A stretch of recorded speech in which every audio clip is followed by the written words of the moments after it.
Il y a des problèmes techniques aussi, tout bêtement, parce que donc c'est basé sur le Bluetooth. Mais aujourd'hui, les téléphones n'autorisent pas les applications à utiliser le Bluetooth toute la journée, parce que les téléphones aujourd'hui protègent mieux la vie privée qu'il y a quelques années.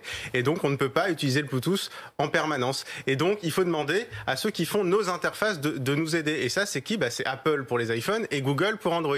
Et qu'est-ce qu'ont fait Apple et Google? Vendredi, ils ont dit, on va vous faire une solution clé en main qui va fonctionner parfaitement. Mais par contre, on va s'occuper de la gestion des données personnelles de façon anonyme. On promet que ce sera géré de façon totalement anonyme, mais on ne veut pas non plus laisser au gouvernement, à tous les gouvernements du monde, l'accès à toutes ces données. Donc, on va préserver aussi les données. Donc, ça veut dire que le gouvernement peut avoir une solution qui peut fonctionner, mais ça veut dire passer par une solution. Alors, c'est pas une application que promettent Apple et Google, c'est un peu le moteur de l'application qui peut être compatible avec toutes les applications. C'est vraiment le moteur pour faire fonctionner le Bluetooth et ce système de repérage aux alentours.